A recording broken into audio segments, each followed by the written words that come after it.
बिस्मिल्लाहिर्रहमानिर्रहीम। अस्सलाम वालेकुम। आप देख रहे हैं द वॉच। मैं हूं उसामा तैयब।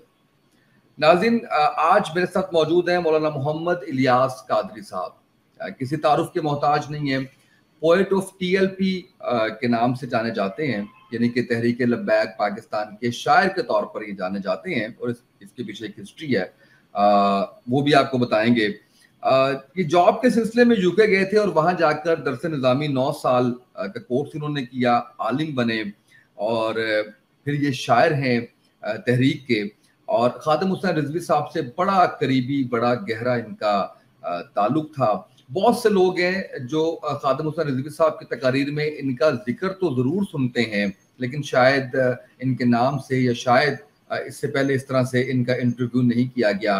तो हम आज जो है वो आपकी मुलाकात करवा रहे हैं मौलाना मोहम्मद इलियास कादरी साहब से। और जो खादिम हुसैन रिजवी साहब अक्सर अंग्रेज डॉक्टर का वाकया सुनाते हुए जिन मौलाना साहब का जिक्र करते हैं, उन्हीं से हम आपकी मुलाकात करवा रहे हैं। इलियास कादरी साहब, बहुत शुक्रिया, आपने वक्त दिया है प्रोग्राम के लिए। सबसे पहले तो मैं आपसे जो जानना चाह रहा हूँ, ये भी हम जरूर जानेंगे कि आपकी खादिम हुसैन रिजवी साहब से जो इतनी लंबी गुफ्तगू हुआ करती थी, क्या क्या बातें हुआ करती थी, लेकिन उससे पहले ये जो टाइटल आपको मिला तहरीक के शायर का, ये किस जानिब से आया? अस्सलाम वालेकुम रहमतुल्लाहि वबरकातुहू। सबसे पहले तो बहुत शुक्रिया उसामा भाई, आपने मुझे अपने प्रोग्राम के अंदर मदऊ किया है, इसके लिए आपकी बड़ी नवाजिश। बाबा जी रहमतुल्लाहि तआला अलैह के साथ मैं 2012 में मुंसलिक हुआ। बाबा जी रहमतुल्लाहि तआला अलैह की एक तकरीर मैंने सुनी यूनिवर्सिटी के अंदर, मेरे कुछ दोस्त पढ़ते थे, तो उन्होंने मुझे बाबा जी रहमतुल्लाहि तआला अलैह का एक क्लिप भेजा मिलाद शरीफ के हवाले से। आला हजरत का ना एक किताब है अलमनु वल उला लिनातिल मुस्तफा फी दाफिल बला।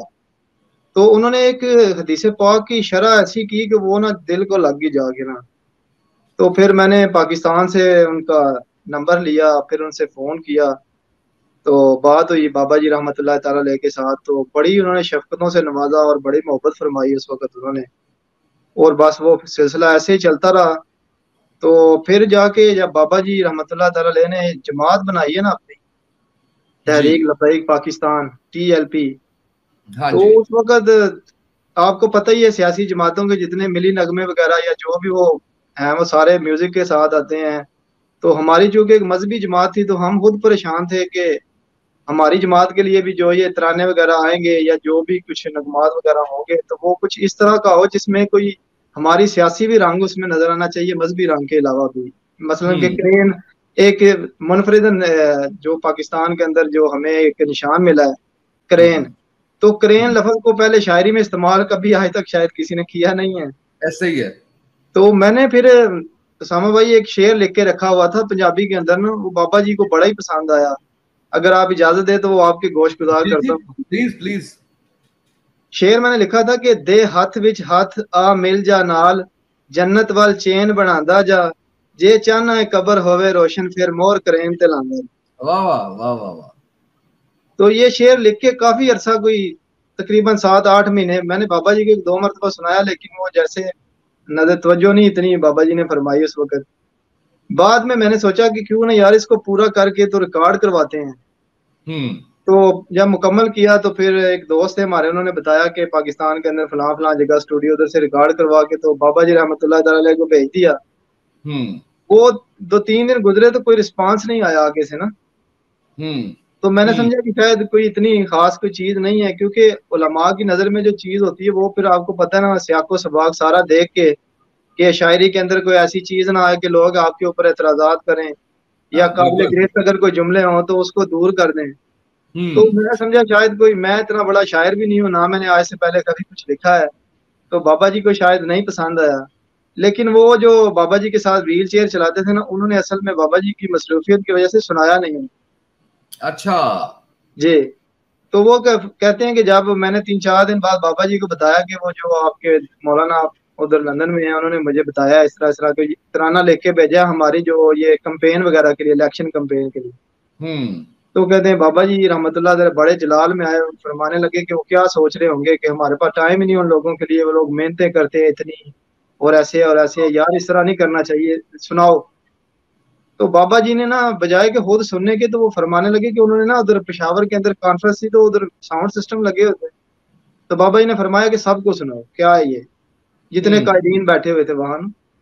तो जब कहते हैं प्ले किया जनाब, तो फिर अल्लामा फरूक हसन साहब भी, बाकी भी जितने हमारे कायदीन थे, वो सारे बड़े खुश हुए सुन के। पूछा बाबा जी से किसने लिखा है, कौन है ये? तो फिर बाबा जी ने फिर वो सांगला हिल कॉन्फ्रेंस के अंदर जब चलाया, तो फिर बाबा जी ने बकायदा तारुफ करवाया पहली मरतबा वहां पर, कि हमारे इस तरह मौलाना है, लंदन में रहते हैं। तो उन्होंने लिख के भेजा, पहली बारी तो सुना रहे आपका जो बिल्कुल अंदाज था गुफ्तगू फरमाने का बाबा जी का। तो अल्हम्दुलिल्लाह तब से फिर ये सिलसिला बाबा जी के साथ, तो मेरा तकरीबन 8-10 साल पुराना वैसे भी था, लेकिन हम्म। तब से फिर एक इस तरफ तवज्जो होगी शायरी की तरफ, तो फिर मैंने लिखना शुरू कर दिया अल्हम्दुलिल्लाह। अच्छा, अब मुझे ये बताइएगा कि माशाल्लाह जो मेरी इंफॉर्मेशन है उसके मुताबिक 100 से ज्यादा आप तराने, मिली नगमे, तहरीक के लिए लिख के रिकॉर्ड करवा चुके हैं। जी अल्हम्दुलिल्लाह जनाब, तकरीबन 100 के करीब हो चुके हैं अच्छा। जो रिकॉर्ड हो चुके हैं। लिखे तो मैंने काफी सारे हैं, लेकिन अल्हम्दुलिल्लाह तकरीबन 100 के करीब जो है ना, ये रिकॉर्ड भी हो चुके हैं। अच्छा। और बकायदा जो बाबा जी रहमतुल्लाह ताला अलैह ने जो रैलियों के अंदर इस्तेमाल किए हैं, जो बाबा जी ज्यादा पसंद फरमाते थे, दुआ मंगना खुदा को लुटी एलपी जग ते छा जावे, हम्म। हम्म। सोने हम्म। हसनैन दा सदका है दीन तख्ते आ जावे। तो ये बाबा जी बड़ा पसंद फरमाया करते थे। फिर वो अक्सर हमारी जो नमूसे रिसालत की रैलियां होती हैं, नबी वारिस मेरे लब्बैक वालों का नबी वारिस, तो वो जब लिखा है तो उसके अंदर पूरी 1400 साल हिस्ट्री है हम्म। हम्म। कि जो शातमान रसूल थे सल्लल्लाहु अलैहि वसल्लम, ठीक है, उनको किस तरह सजा दी और किस किस बंदे ने उनको सजा दी, कैसे सजा दी, वो पूरी एक 1400 साल हिस्ट्री आपको अगर जानना हो, तो वो तराना आपके पास हो तो 1400 साल हिस्ट्री आपको मुकम्मल पता हम्म। चल जाएगी उसके अंदर। हम्म। हम्म। हम्म। अच्छा, मुझे ये बताइएगा, मुझे ये मालूम हुआ है कि आपकी खादिम हुसैन रिजवी साहब से बड़ी लंबी लंबी गुफ्तगू हुआ करती थी टेलीफोनिक, क्योंकि जाहिर है कि आप पाकिस्तान में मौजूद नहीं थे। अगर होते तो जाहिर है कि आप जरूर उनसे मिल बैठ के बातें किया करते। तो कोई बात, कोई वाकया, कोई चीज, कोई नसीहत जो उनके चाहने वालों को आप सुनाना चाहें। उसामा भाई अल्हम्दुलिल्लाह 5-5 घंटे भी बाबा जी से बात की है। जब शुरू में बाबा जी रहमतुल्लाह ताला अलैह जब व्हील चेयर पर तशरीफ लाए हैं ना, नया नया बाबा जी का एक्सीडेंट हुआ था, तो उस वक्त वो तकरीर वगैरह करने नहीं जाते थे आगे ना, घर में हम्म। होते थे, या सिर्फ दरस व तदरीस का जो सिलसिला था वही था बाबा जी का। तो हम्म। उस दौरान मेरी गुफ्तगू बाबा जी के साथ, आप अंदाजा कर लें कि 5 पाउंड का जो कार्ड है ना वो खत्म हो जाता था, और 1 पेनी पर मिनट होता था उस वक्त। हम्म। अब तो हम्म। क्योंकि जमाना आगे गुजर चुके हैं, कालें महंगी हो गई हैं, तो हम्म। आप अंदाजा कर लेंगे 5 पाउंड के कार्ड में कितने मिनट्स मिलते होंगे। वो कार्ड खत्म हो जाता तो बाबा जी की कार उधर से आ जाती। हम्म। हम्म। यानी कि इतनी लंबी तवील गुफ्तगू की है। और बाबा जी रहमतुल्लाह ताला अलैह ने जो नसीहत वो फरमाई वो ये थी कि दाढ़ी रख लेना ये अच्छी बात है, या नमाजें पढ़ना सारा कुछ, लेकिन सुक्का मौलवी कोई मौलवी नहीं होता, ये फरमाया करते थे। हम्म। कि हम्म। आगे से कोई बंदा आपसे मसला पूछे, कोई सवाल पूछे, या किसी चीज के ऊपर आपसे बात करे, आप मुंह खोल के उसके सामने खड़े हो जाएं, आपको पता ही ना हो, सिर्फ दाढ़ी देख के लोग समझ लेते हैं कि ये मौलवी है। यानी हालांकि बाइल्म होना चाहिए। जी मौलवी बनना बहुत मुश्किल काम है, क्योंकि मैं खुद इस मरहले से गुजरा हूँ।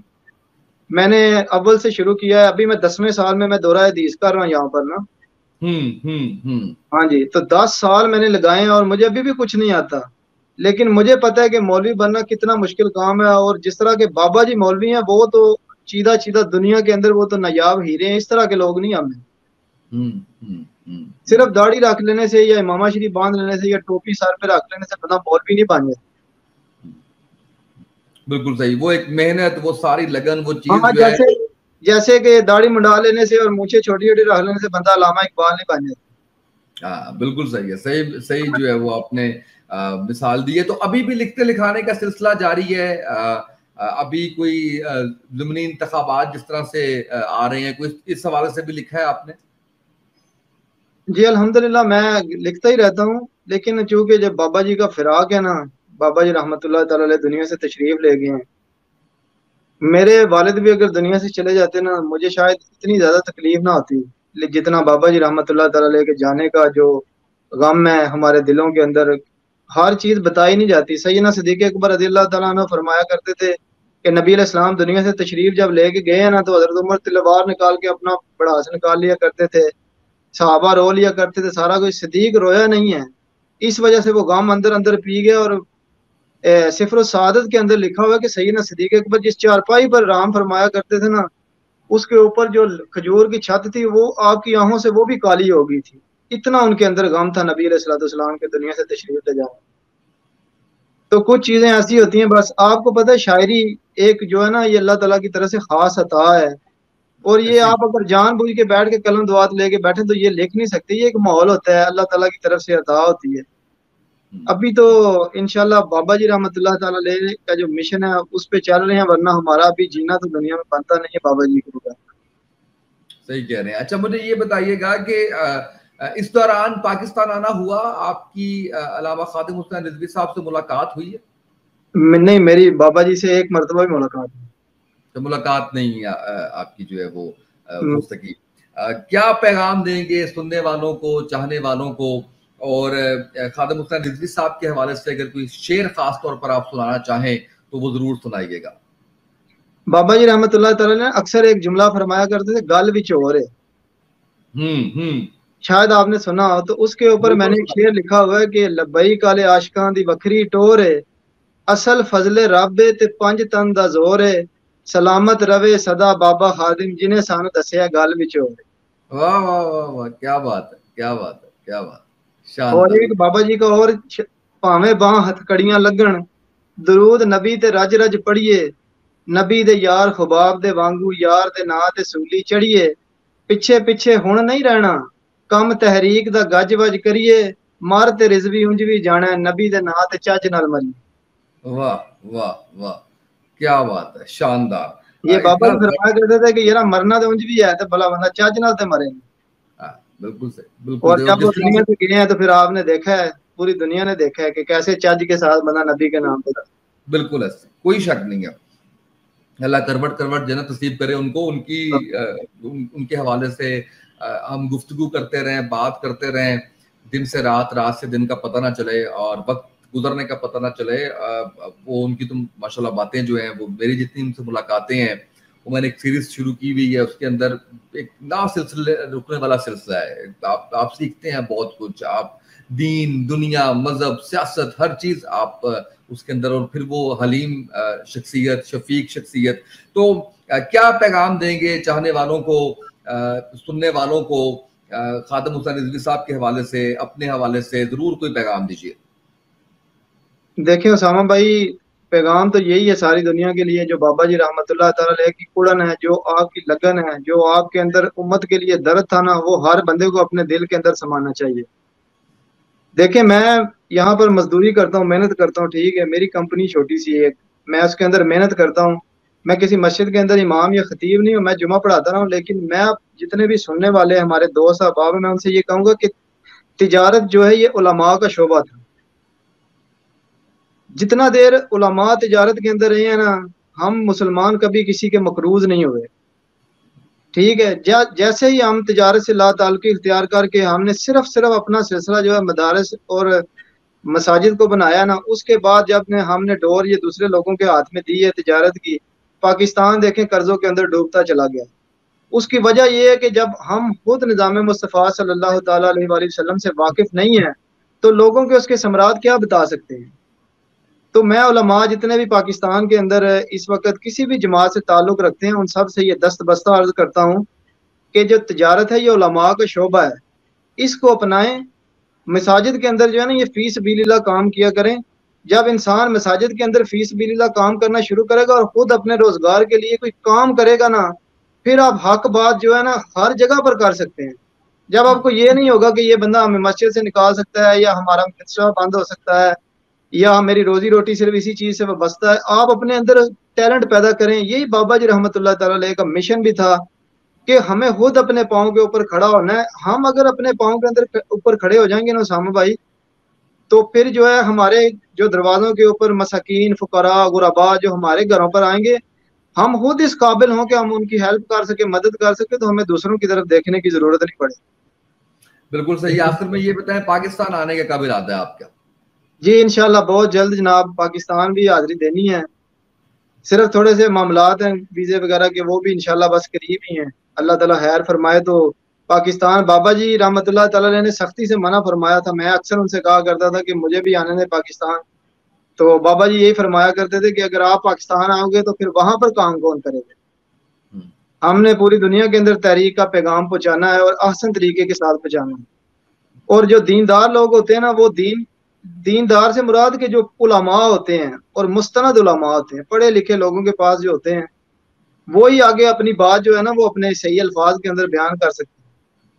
तो इंशाल्लाह बाबा जी रहमतुल्लाह तआला का मिशन जारी है सारी। यहाँ पर भी बहुत ज्यादा लोग हैं जो तहरीक लब्बैक से मोहब्बत करने वाले हैं, बहुत नौजवान। ये जो कहते हैं ना कि यूथ हमारे साथ है, मैं ये सारी दुनिया को बताना चाहता हूँ कि अल्हम्दुलिल्लाह रब्बिल आलमीन, मैं कसम उठा कर भी कह सकता हूँ कि यूथ इस वक्त किसी जमात के साथ है ना, जो गैरतमंद यूथ है, वो तहरीक लब्बैक पाकिस्तान के साथ है। देखें ना सामा भाई, बात ये है, एक हाथ में कुरान हो और एक हाथ में किसी इंग्लिश की किताब हो, मैं आपसे पूछूं कि आप दोनों में से कौन सी किताबें लेना चाहोगे, तो आप मुझे बताएं आप कौन सी किताब लेंगे। बिल्कुल सही है, जाहिर है कि कुरान पाक की तरफ जाएंगे, इसमें कोई हाँ दूसरी जी, राय तो राय, यही राय बस नहीं है। दुनिया को ये बताना है कि देखें, एक जमात कह रही है कि ये कुरान का निज़ाम लेकर आओ, और दूसरी जमातें कह रही हैं कि ये गोरे का निज़ाम लेके आओ, ये कोर्स का सिस्टम, ये दूसरा तीसरा। तो अंग्रेज जो है ना, उनका निज़ाम चल सकता है, कुफर का निज़ाम कुफर के साथ चल सकता है, हम मुसलमान हैं, हमारा निज़ाम मुस्तफ़ा सल्लम के बगैर गुजारा नहीं। बिल्कुल ऐसे, इसमें कोई शक नहीं है। बहुत शुक्रिया आपका, आपने वक्त दिया है। अब मैं समझता हूँ कि हमारी भी खुशकिस्मती है कि हमने आपसे बात की, आपसे लोगों को मुतारिफ करवाया आपसे, क्योंकि आपका जिक्र तो खादिम हुसैन रिजवी साहब उनके जो चाहने वाले हैं उन्होंने बहुत सुना हुआ था उन्हीं की जुबानी, लेकिन आज हमने मुलाकात भी करवाई है, आपका दीदार भी करवाया है, आपसे बात भी करवाई है। इंशाल्लाह बहुत दोबारा शुक्रिया भी सलमान भाई, आपका भी माशाल्लाह। मैं आपके लिए अल्लामा इकबाल का एक शेर है कि बिलाल अज हब्श, सुहेब अज रोम, सलेमान अज फारिस, अबू लहब अज मक्का ही चेबुल अज अबीस। तो अल्लामा इकबाल रहमतुल्लाह ताला अलैह फरमाते हैं, जब नबी करीम सल्लल्लाहु अलैहि वसल्लम की खिदमत लेना है ना अल्लाह ताला ने किसी से, तो बिलाल को हबशा से ले आता है, सुलेमान को फारिस से ले आता है, सुहेब को रूम से ले आता है। और अगर अल्लाह ताला खिदमत ना लेना चाहे तो अबू लहब वहां मक्के में बैठा हुआ माज़अल्लाह वो सरकार सल्लल्लाहु अलैहि वसल्लम के खिलाफ बातें और इस तरह करता है। मैं सलाम पेश करता हूँ, आप जैसे जो सहाफ़ी हैं पाकिस्तान के अंदर, ये आपके ऊपर बिल्कुल आप इसके मिस्दाक हैं कि अगर अल्लाह ताला दीन की खिदमत लेनी चाहे ना, तो कोई दाढ़ियों वाले दूसरे तीसरे नहीं देखता, अल्लाह ताला लेना चाहे तो उसामा तैयब से भी काम ले जज़ाकल्लाह, दुआओं में याद रखिएगा। अल्लाह ताला बरकत दे। और इंशाल्लाह दोबारा भी आपको हम ज़हमत देंगे, और वक्तन आपके साथ बड़ा अच्छा लगा बात करके। और जिन लोगों का ताल्लुक है खादिम हुसैन रिजवी साहब से, उनसे वैसे ही बात करके बड़ा एक सुकून सा मिलता है और अच्छा लगता है उन लोगों से बात करके, मुलाकात करके। हमने नाज़रीन आपको दिखाया है आज तहरीक लब्बैक पाकिस्तान के शायर, उनका तारुफ करवाया, बताया उनके हवाले से, और आप जो है उनके तराने अब आप जब सर्च करेंगे तो आपको वो सारे के सारे जो है वो मिल जाएंगे। और हम दुआ भी करते हैं इनके लिए कि इसी तरह से अल्लाह इनको हिम्मत देता रहे, इसी तरह से जो इन पे आमद होती है अशार की, और बड़ा ये मैं इसे कहता हूँ कि जो इनके शेर हैं वो बड़े मौके की मुनासबत से होते हैं। जैसे ये क्रेन का बड़ा शानदार इन्होंने अपना जो है वो कलाम सुनाया है, तो इसी तरह से इनकी हिम्मत बरकरार रहे। आज के हमारे इस प्रोग्राम से इतना ही, इजाजत दीजिए, अल्लाह हाफिज।